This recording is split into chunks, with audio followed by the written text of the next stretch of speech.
Dear friend, I welcome you. I thank you for being with us. I say again, welcome and thank you for sharing with us this morning, this Wednesday morning on the 15th, the Ides of May.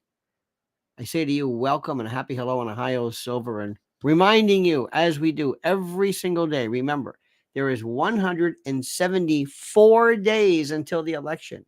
174 days. Okay? You can talk about anything you want.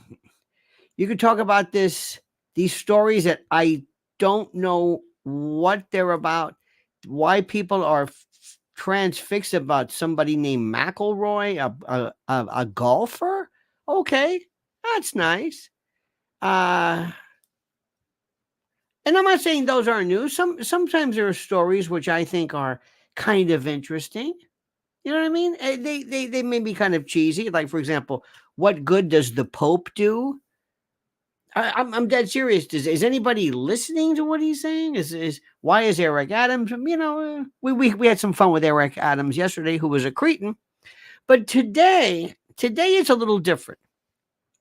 Today I'm going to be speaking to you about something different, and that's the difference between commentary and analysis. Now, you may not know the difference. It may not sound like much to you, but it's a big deal. Commentary and analysis. See, it's one thing for me to say Trump's the greatest, Hillary Clinton is full of it. Yeah. But how is this happening? How is this affecting the actual elections that are occurring? So we're going to be talking about the distinction between analysis versus commentary versus focus versus policy. What's happening? You can think that Trump's the greatest president, but if he's not winning, or if he is winning, why is he winning? The two have nothing to do with each other. There's the election, because we don't talk enough about elections. And I like when people decide to point out polls and how reactions are. You see? Because it all comes down to, for example, weight. You can diet all you want, but if you're not losing weight, it's a waste of time. You can talk about what you're eating. You can enjoy what you're eating. You can tell me about how you're exercising, what you're doing. But if your goal is losing weight and you're not losing weight, I don't really care what you're doing. Your plans mean nothing if the actual analysis of function are in no way concomitantly similar to your intention. Does that make any sense to you? I hope it does. But my friends, I ask you first of all to please subscribe. Make sure you are subscribed. Make sure you always pay attention to what's going on. Make sure you like these videos, because your likes are our lifeblood. And before we begin, ladies and gentlemen, these very critical words from our very critical and wonderful sponsor. My friends, gold has been on an unstoppable run. It's gone up more than 81% in the last 5 years and almost 20% in the last 12 months. And it's happening, and happening now.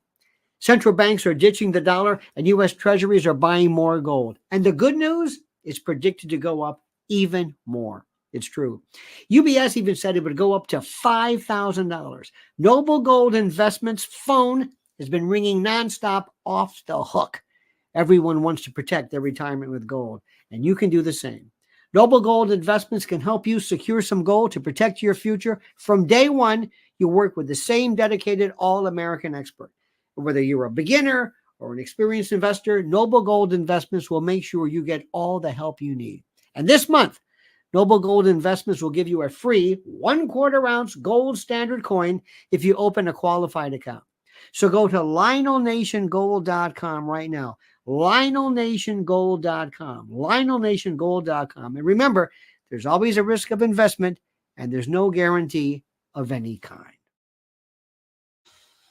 Okay, my friend, I find for the most part, and I have for the most part, sorry to say this, but I have found most people boring when it comes to really explaining what is and what is not happening. Okay?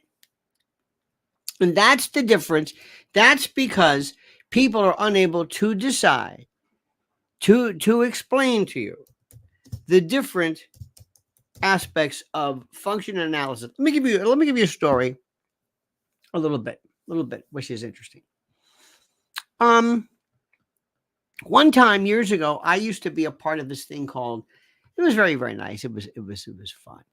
It was called Air America. And it was one of the most interesting things I've ever seen. Very, very interesting. And it was a bunch of people who, I'll give you an example, had no interest whatsoever in doing radio, but wanted somehow to provide a modality as to a particular way of thinking. Does that make any sense? Okay. And I remember one time I said, how many, this was interesting. I said, how many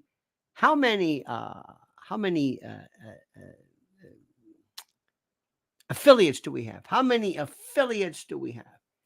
And I remember one time a person looked at me and I thought, okay, this is not good. This is not good. Because radio has nothing to do with the particular ideology. Radio has nothing to do with the particular ideology. Does this make any sense to you? Radio has nothing to do with it. So you could put on it, you could have the best programming and the best liberal this or conservative this. And if nobody's listening, it's a waste of time. It is a waste of time. You see making sense? Okay. So one time we were on this thing, we're on a cruise. I'll never forget this. And this is when Rachel Maddow, who, by the way, was always very nice to me, very nice, everybody. She was very, very pleasant. Absolutely. Absolutely. Anyway, so we were on this cruise.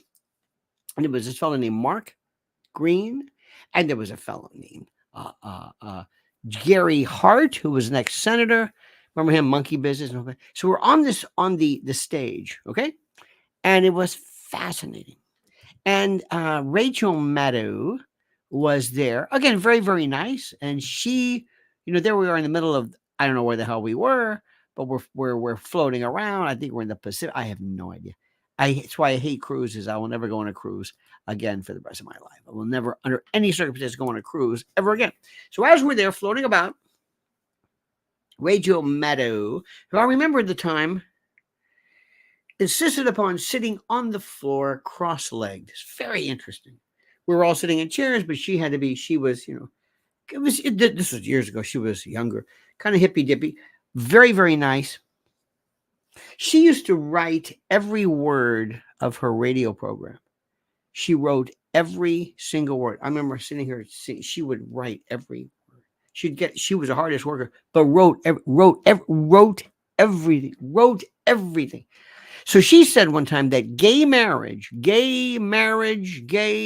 something about gay marriage that Obama should, or the gay marriage and the gay marriage this and the gay marriage that. And somebody said, are you, I don't know who was Gary Hart or, but I said, are you out of your mind? He said, what? Gay marriage? What are you talking about? Gay marriage? No way. What do you mean, no way? No way. Do you want to win this or not? And Rachel Maddow looked like, what? No, this is a loot. America's not ready for this. Wait a minute. Don't you, and here's the thing, don't you promote that which you believe? No. If you're going to lose, and this is the thing I can't say enough to you. If you're going to lose, it doesn't matter. So let me just say all these wonderful things to you. And to all these wonderful things from Fox and Newsmax and everybody else. And to our dear friends, and I love my new, I tend to get on Jags, so to speak, but my new Jag is this wonderful thing called the Breaking Points. It's wonderful. And you can talk about all you want. I talk about elections and I talk about policy. Let's start about this. Number one, friends, do you believe that, listen to me carefully, do you believe that Israel, Hamas, Gaza, that is going to be a serious and critical subject matter for the election in 174 days? Who is it? And I want you to be a part of this. I don't want you to just sit around and just talk to each other. I want you to talk to me, because that's why we're doing this live piece here. Okay, I want Wes, I want everybody, I want Colonel Flag, I want Nightingale, I want Norma, I want all you crazy cats, you cuckoo cats. Do you think it's going to be? Wes says no. Becky C, no. Remember, not that it's important, but do you think this is going to be a really important, really critical issue for the election? Like, for example, crime or the economy or inflation, or maybe foreign entanglement in terms of money.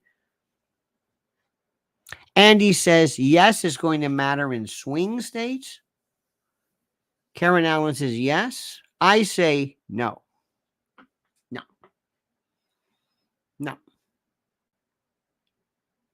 No. Now, by the way, this is very interesting. Norma Lutz, we call it Lutz in Florida, outside of Florida, Hillsborough County, we call it Lutz versus Lutz. Norma says, depends on the state of affairs at the time. That's an absolutely brilliant point. Yes, now you're getting it. What is the position of this country? Do the polling. Do the polling. What do the numbers say? First, is this a Jewish issue? It's certainly in some respects a Jewish issue. I think so. It's an Israeli issue. It's an Israel issue. And the number of people, the number of Jews in this country, if that means anything, is 2%. But that doesn't really mean anything, because this is more of a, this is not, I think a lot of people look to Israel and look to what's going on, not just because of the fact that there are Jews involved, but because of the fact that the people are involved, a variety of other reasons, okay? SG says there will not be an election. We will be locked down for something. You know what, SG? Before I dismiss this as you being a lunatic, you might be onto something there. Yes, the Mideast will be spiraling downward. Okay, but will the Middle East always be spiraling downward? What does America care about? What does America care about? Do you think we're going to lock everything down? Do you think they're going to do this COVID business again? Now, remember, and this is something true, and I want you to listen to me carefully. Listen to me. I'm Lenny. Years ago, you probably remember this. It was a woman whose mother said, "Are you listening to that Lenny again?" I love this. Liz Solak, by the way, who is the voice, the conscience, the den mother, she says, we will probably be under martial law by election time. Now, do you really think that, or are you saying that because that is piquant or piquant? That is, look at this. Kimmy Cliff says, I remember Lenny. You were with us the whole time. Oh, when we started off, we had stuff. We had stuff. People come and they go, and like, where's Eric? That we had just so many people that were. It was one of the most part. And by the way, what I want to do more than anything else is I want this to be different in that I loved live programming. And what's the point of doing a live stream if I don't say to Jack Ballou or KZ Gypsy Muse or SGW or Wes? Wes, Inman, are you Inman? Are you Inman? Well, if you got to ask, remember that terrible? It's a terrible joke. Andy Carmen, not to be confused from Eric Carmen from the Raspberries. I only want to be with you. See, these are stuff. Sometimes you say things because you're great. It's cute. Well, we could be under attack. You mean that? Well, not really, but I say that. Why do you say that? I say that because I sort of say that. Yeah, but why are you saying that? I don't know. I just say these things. I'm like that. And by the way, I like saying that because that makes us think.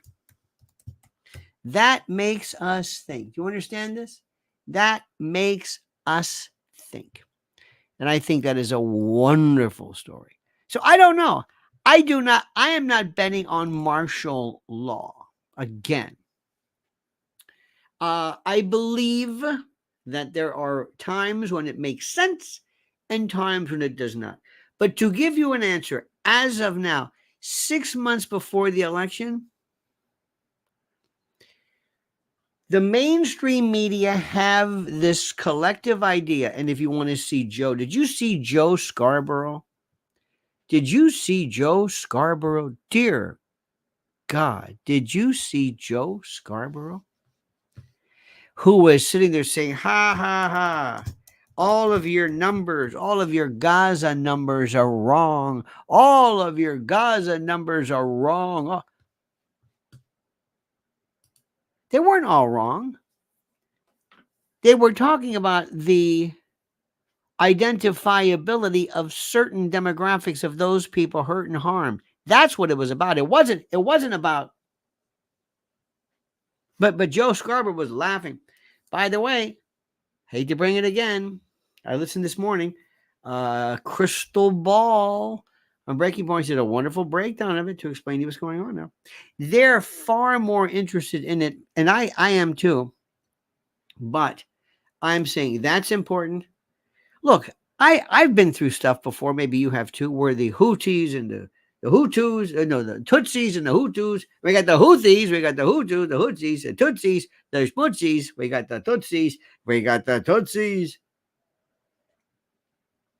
And I would say, and even the one that got me was, and people got so tired of me saying this, there was this absolute horror show, this spectacle that was going on in and about the DRC, Democratic Republic of Congo, where women were being raped and attacked savagely, using rape as a means of warfare, where they were using objects and sticks and bayonets and rifles to savage and ravage these women.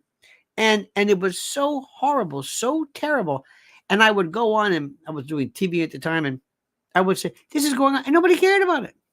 Women who had well, obviously, vaginal, but bladder and bowel and intestinal trauma from this horrible behavior, and women with fistulas, and it was just this, and nobody cared about it. I'll never forget this. Like, nobody cared. Nobody cared. People are just so weird. It's like it didn't hit. But if I showed a bunch of pictures of dogs, if I said, let's go to Gaza, these little puppies are unable, forget the dead kids, that'll get their attention. People are weird about dogs. I know somebody who's leaving like her fortune to some dog. It's like, what? You're out of your mind. But people are like that. Okay. So that's the first one. That's the first one. And everybody has got the word out. And here's the story. We have 2 tiers right now. We have 2 tiers. If I met somebody from another planet, I would say, let me explain to you what's going on regarding Israel and Gaza. Number 1, the country, the folks who are doing the show, so to speak, the people who are themselves in the show, the people on social media, people on regular mainstream media, they are 100% in lockstep with Israel. 100%. Left, right, Fox News, MSDNC, no separation, none. Number 2, they don't care anything about any numbers from Gaza, Palestinians, Rafah, Khan Yunis, Gaza City. Doesn't matter. Not interested. Period. They don't want to hear anything about words that you claim like genocide. They don't care about the ICJ. They don't care about any of this. You understand it? The word is out. You go on TV, you go with here in this country, and you dare to even suggest that there's anything involving this, that Israel might be overplaying their hand, And this is the kiss of death. Okay? And you can argue whether there's a lobby, whatever. Well, let people do this. That's the way it is. So you can just turn off anything and not listen to what's going on. They were actually arguing. Joe Scarboro said, hey, look, you can't get your numbers from Hamas. I was like, nobody's getting numbers from Hamas. I'm not even going to. This guy is such a maroon. It doesn't matter. By the way, I wouldn't be surprised if after everything is done, these two split again. I think that whole, I know it's none of my business. It's none of my business. Just as somebody who's been around, see, I've been around. I know what I'm talking about. I've been around. I've seen human tragedy at its worst. This couple has the closeness of a complete stranger. They are so phony and so fake and so fraudulent. And all they do is they put on the usual. Let me give you an example. I don't know why. And I don't understand this, but why is there an interest in listening to people who are commentators as though they are experts? Like for example, Greg Kelly, Newsmax. Don't ask me why a friend of mine was talking about him. I never watched Newsmax. I have no idea what's on Newsmax. None. But if somebody says, hey, do you want to see Greg Kelly speak of something? Who? Greg Kelly. Greg Kelly? No. Do you want to see the guy who calls play-by-play for the Kansas City Royals? By the way, that used to be Rush Limbaugh. He was a play-by-play, but he worked for the front office. Do you want to hear? If it's Bob Uecker, maybe. Well, he's with the whatever it is, but with the Brewers. But no. Why do I want to do that? Hey, isn't that Laura Ingraham? What are you talking about? They're stars. No, excuse me. They're not stars. So the next point of this is Americans, and I hate to say it, those people who think they do. And by the way, if you're in Washington, they watch CNN and they love good. They love Morning Joe. They love this stuff. Now, that's America. If you go to the rest of the world, oh my God. If you go to the rest of the world, it's another story completely. In terms of the horror that is involved, the absolute unmitigated horrors associated with that of. So that's that. Okay. So the answer is, here's the thing. When you're running for office, listen carefully. If I ran for office, number one, I have a concomitant interest here. Number one is I am America first. I'm here. I take an oath of allegiance to the United States. You got that, Behrman? You got that? Got that, Nightingale? Gail? Dalton? Got that, Becky? Pay attention, Dalton. You paying attention? I'm looking at you. I want you to pay attention to what I'm saying. So if I'm running, I'm going to say that. Number two, we have allies, and you give the old one. Israel's the largest democracy in the Middle East. Israel has our back. Okay, fine. Israel has a right to defend itself, which is true. Israel, Hamas is a terrorist organization. Forget nuance on this one. Forget nuance. Remember when they had people who used to fight the resistance? We support the resistance. Is Hamas? Hamas stands for nothing. There is nothing good about Hamas. Nothing. You have to understand something. If you're going to be if you're going to be in the world of politics today, you must consider Hamas to be worse than anything you've ever seen. Imagine the SS, the Gestapo, Gaddafi. Everybody rolled up into one, and anybody who supports them as being basically terrorist sympathizers, and anybody who, again, I'm going to air quote, votes them in, because they have no context. What would you do if you were in Gaza and you're saying, "Look, I'm 12 years old. I don't know what the hell is going on here, but it doesn't look good. They want us out. We can't get in. We can't get out." Did you ever hear the expression "mowing the lawn"? Nobody wants to talk about this stuff. Nobody wants to talk about this stuff. Nobody talks about the Hannibal law. They don't. We know nothing. We just the most that we ever do is Gaza. Just we're just gonna talk about it. Just, you want to see the map? No, no, no. You want to see how big it is? No, no, no, no. Want to see any pictures from it? No, no, no, no. I will say the name, but that's it. It's their fault. They voted Hamas in. That's the way it goes. And hey, war is hell. And Lindsey Graham says, I want to nuke them. So you can forget this. So if you're running for office, President Trump, you better do one thing. Continue your support because you don't want to be inconsistent. But number two is say, our support is not without realistic limitations. And first of all, stop this bullshit about some two-state solution. There is never going to be a two-state solution. Israel does not want a two-state solution. Would you want a two-state solution? No. So the bottom line, I keep saying bottom line, but it's very simply this. Israel doesn't make any difference. The only thing that's interesting is that we will say, this is what people know. Look at these spoiled brats at schools. Look at these spoiled brats. Look at these spoiled brats.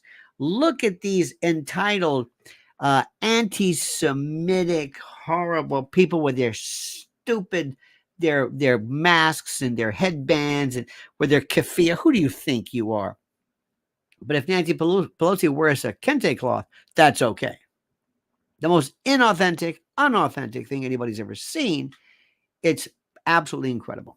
Okay? Stand by for a second. Stand by for a second, my friends, because we've got other great news and great people and great sponsors. Wonderful people. How about like our dear friends at this wonderful organization? Do you see Mike Lindell? He's expanding. Guys got coffee left. He's going crazy. And we've been with Mike since day one because he's been with us. Give it up for Mr. Mike Lindell. MyPillow.com, promo code Lionel. It's time yet again, my friends, to hail and salute our great friends at MyPillow.com. And if you use promo code Lionel, you'll get a free gift. No purchase necessary. And yes, I know a free gift. It's a tautology, so sue me. But first, listen carefully. Check out their $25 extravaganzas. Premium My Pillows, Queen and King, My Pillow 2.0. My Pillow bed sheets, the lowest price ever. Sandals, slides, slippers, 6-piece towel sets, 4-pack dish towel sets. Simply and absolutely unbelievable. So go to mypillow.com/Lionel, mypillow.com promo code Lionel, or call 800-645-4965 and watch how fast Mike Lindell answers the phone. mypillow.com, simply and absolutely the best. All right, my friends. By the way, thank you. Lizzie Solak says it best. Please take a moment to like this. Please take a moment to like. Would you like this? Hitting that like button. I know it doesn't seem like much. And I know you're probably like me saying, what the hell is it? People, I got to like all this stuff. Yes. But it really is true. It really, honest to God, is true. Dear and great and glorious friends. Now, let's talk about Trump. How is he doing? Spectacularly. Absolutely spectacularly. Follow this fellow called Harry Enton. It's called, he's tweets at Forecaster Enton, Enten. And this is a dude who works with this is a dude who works for CNN. And let me tell you something. He is just brutal. He is wonderful. He talks about every, and the thing is, he's so interesting on this. So interesting. And the thing right now is, this is also the idea of whom President Trump should pick as his vice president. Now, remember this. I'm going to talk about something right now. This is important. I want you to listen to me carefully. that is very critical, my friends, very critical for us to talk about, and for President Trump to talk about what he is going to do and how he is going to and how he should be picking somebody for his vice presidency. Whom should that person be? Whom should that person be? Whom should that person be? Now, do me a favor. Before I'm going to ask you this question. Why? Because this is the chance for us to interact. I don't want you to just throw out. I want you to a name or somebody that you like. I'm doing a lot of air quotes today. I want you to tell me somebody that would be the best in view of a couple of situations. Number one, the president, 77 years old. He looks great, 77, 78, whatever the hell he is. But he's not a young man, okay? So, consequently, it's important, it's critical that we understand this thing. You understand that? Okay, good. I just saw this headline, grandmother 63 expecting baby with her 26-year-old husband. It's not nice to fool Mother Nature. Okay. Now, number two, a president has to have a vice president who is there and will do nothing but help this president. Never get in the way, cast the tie vote, and step into line in the event something happens to the president. Okay? You got that? Somebody who follows exactly the case, somebody who would do a wonderful job, somebody who was not there because somebody, not a Marjorie Taylor Greene, not a Tulsi Gabbard, somebody who knows how to get along. I don't want somebody who wants to be a star. Tulsi Gabbard wants to be a star. Vivek Ramaswamy wants to be a star. He doesn't want to be vice president. He wants to be a star. He's a billionaire who thinks of this as a hobby. He has no worldview. He has no gravitas. I want somebody who understands how things work. If it's at all possible for a Secretary of State, that would never happen, I would have John Mearsheimer. Oh, God. I would completely rechange everything. Everything. And this would be bad news for Israel and bad news for Ukraine and bad news for NATO and bad news for the military-industrial complex and bad news for the usual suspects. Good news for a lot of other people because I would completely change the station. So let us see. Who are the people? Marco Rubio. Tulsi for vice president. Ben Carson. Ben Carson's kind of nice. He's quiet. He certainly would make some.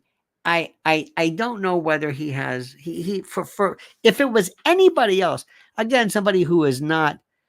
I think there's a very good chance. I feel very good about President Trump making the entire 4 years, being what 81 or whatever when he gets. I mean, I can no problem.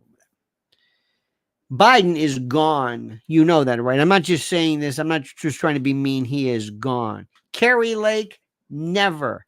Carrie Lake is through. You notice how she's nowhere to be found? She shot her wad, so to speak. She's done. Her powder's wet. It's over. That thing didn't matter. All she did was talk about her. Look what they did to me. Look how terrible to me. Am I hot? Who is the person of substance? Who is the person who really lays things up? Tulsi Gabbard wants to be a star. And I can understand that to an extent, but she wants to be a star. And let me tell you something, absolutely positively, and she won't say anything that you really don't kind of agree with, but there's nothing really there. There's nothing really there. You see, we're in this weird, let me give you an example.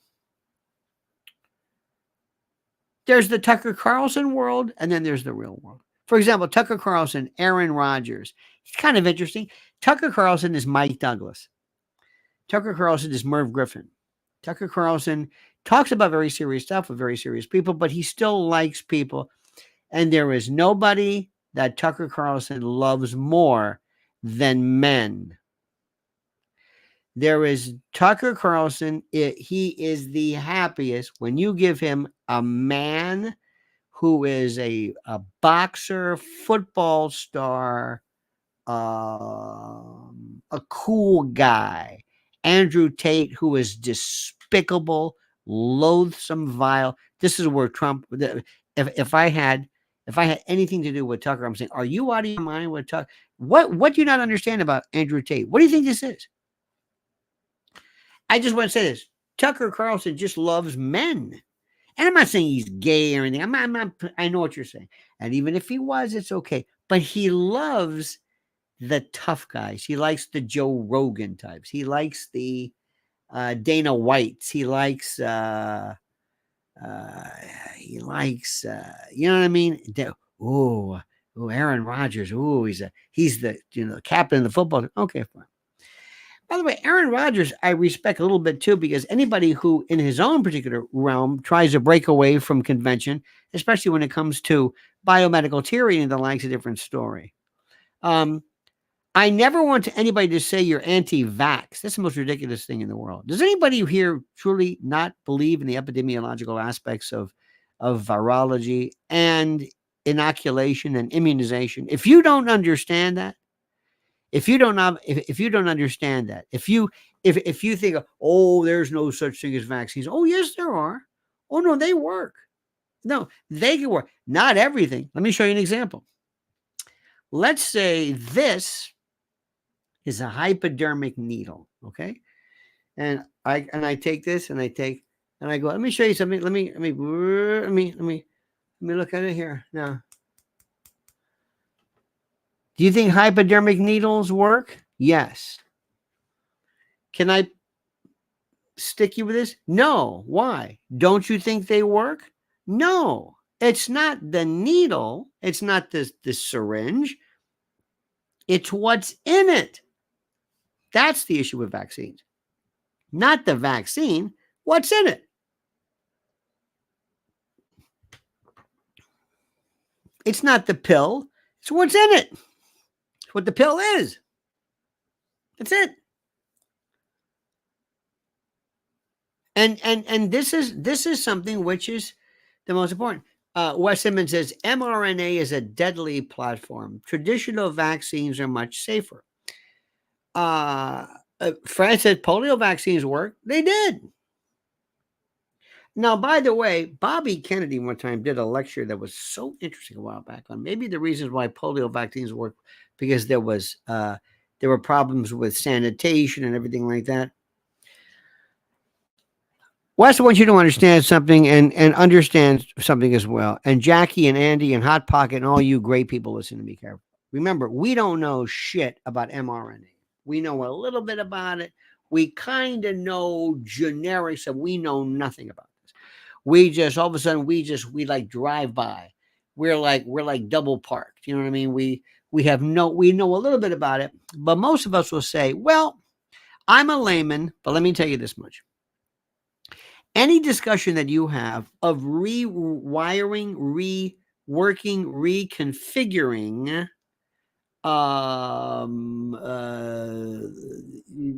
my genetic makeup, I am adamantly, positively, 100% against. You hear the? I am 100%, absolutely, positively, 100% against that. Do you hear me? And you better do some explaining here for you to be you understand that? I don't know anything about this. I don't know how things work, but anytime I hear that, I go, whoa, whoa, whoa, whoa, whoa, whoa, whoa, whoa. What was this now? You want to change? Okay, well, we need to talk about that. We need to talk about it. Anytime somebody says, hey, you want to take an antibiotic? No, wait. What are you taking an antibiotic for? Why? That's a virus. Don't take an antibiotic. No. You're going to end up doing absolutely nothing, and you're going to get a yeast infection, Missy, so don't even bother with this. What do you want to do this for? I'm no doctor. I know a little bit about that. Okay? I just kind of know about the concepts. I don't know how to conduct an operation or conduct surgery, but I would say if you can avoid surgery, do it at all costs. Anytime you can avoid surgery, do it. I know this. And every doctor will tell you, unless it's life-threatening or unless they can help you, whatever it is.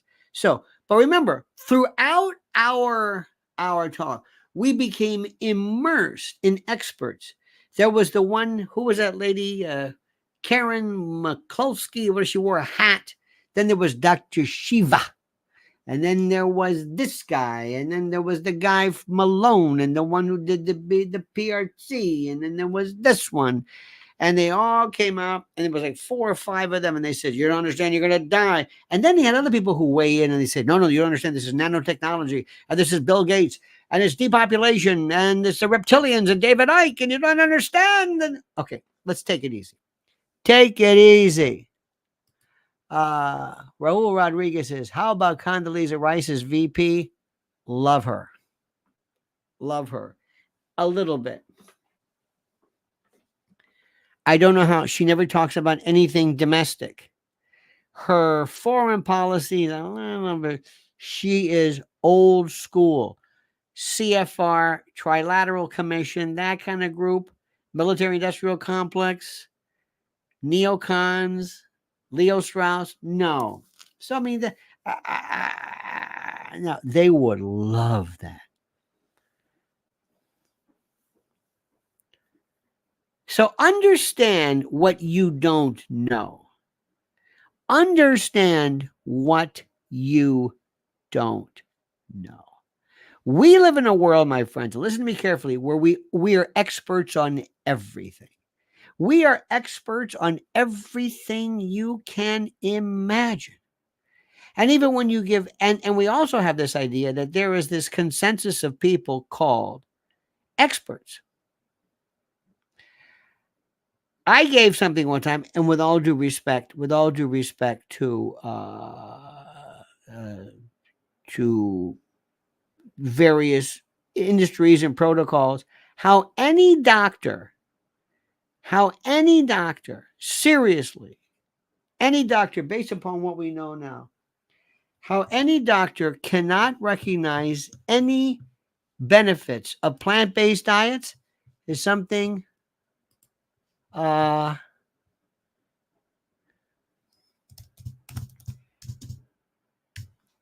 don't understand this. Let me show you something the other day. I said this one. This was from the Harvard Business Study, nurses study. And let me read this one to you. You're going to love this one. Oh, people went bananas when I said this. They went bananas. Here we go. Oh, here we go. Listen to this. The Harvard nurses study suggested that consuming 1 egg per day may have a similarly detrimental impact on a woman's health, man, but this is a woman, as smoking 25,000 cigarettes over 15 years. Having 1 egg a day. This claim is echoed by another study published in the Journal of Atherosclerosis Research, which found that eating 1 egg per day is as harmful to heart health as smoking 5 cigarettes per day. The study involved 1,231 patients and concluded that eating 3 or more eggs per week is significantly associated with an increase in plaque buildup in the carotid arteries. Plaque buildup in these arteries is a strong predictor of stroke, heart attack, and death. NutritionFacts.org, our friend Dr. Greger, highlighted that the cholesterol in a single egg today can have a life-shortening effect comparable to smoking 5 cigarettes a day for 15 years. The research from the Journal of Atherosclerosis indicated that consuming 3 or more, blah, blah, blah. Now, when I read this and told people about this, do you understand? Do you understand what people said? Do you understand? It was the most incredible thing in the world.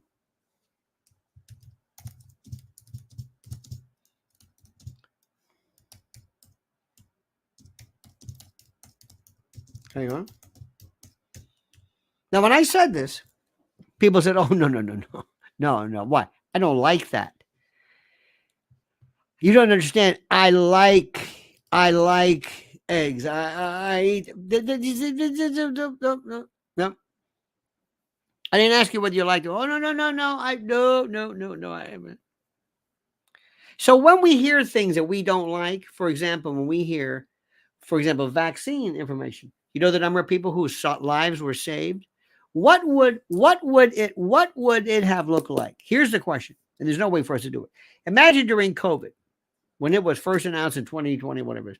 What if the whole world said nothing? wear a mask, separate, or better yet, nothing. No mandates, no masks, no separation, no 6 feet apart, no zip. What would happen? What would it look like? What would it look like? What would the world be like today? Would there be more deaths? What would happen? And people will say absolutely nothing because they want that fact to be true. They have no earthly idea what they're talking about. They have no any conception of what vaccines or nothing. They have no clue as to what any of this stuff means. But they will say, well, it means nothing. Absolutely nothing. Nothing at all. Because they wanted to be, and because I like eggs, this is wrong. And by the way, can I read you about olive oil? No. I'm Italian. I like olive oil. I don't want to hear that. That's the way we think. Do you want to hear the truth about Gaza? No. Excuse me. I'm an Israeli fan. No. I'm sorry. They asked for it. It's their own damn fault. Do you want to hear about how Trump's doing in the trial? Only if he's going to win. Only if he's going to win. I don't want you to hear me. I don't want you to hear me. I don't want you to hear me. I don't want you to listen to me. I don't want you to tell me anything. I don't want to hear this. And I will find anybody I like. When I listen to somebody and I have somebody on a platform, I listen to people that I agree with, not people that I respect who tell me the opposite. Absolutely. Why do you think people found carnivore diets so great? Because I like to eat meat. Not because they're true, but I like to eat meat. That's what it's about.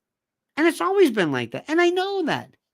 Same thing with Jesus or God or religion, or you always want to see things your way.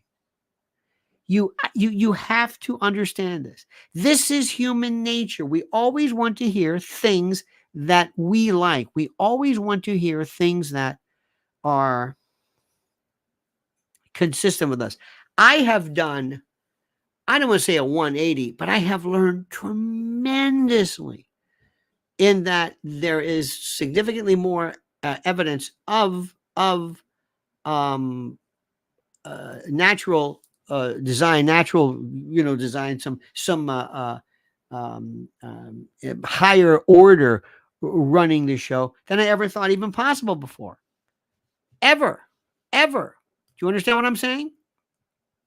I'm irreligious. Intelligent design. I think there is incredible evidence of it. Berlinski and Lertner and others as well. I absolutely. And I don't want that to be. I think it's funny because I want to see all these Richard Dawkins people kind of laugh. But so I follow the data, not regarding about what I want to be true, but what it is. It's that simple. I know people, I'm saying they're spraying something. Oh no, there you go. Because they don't want that to be true. Don't ever be one of those people. And don't sit there and say, well, here's a guy I'm going to send. Oh, do you think, you like plant-based?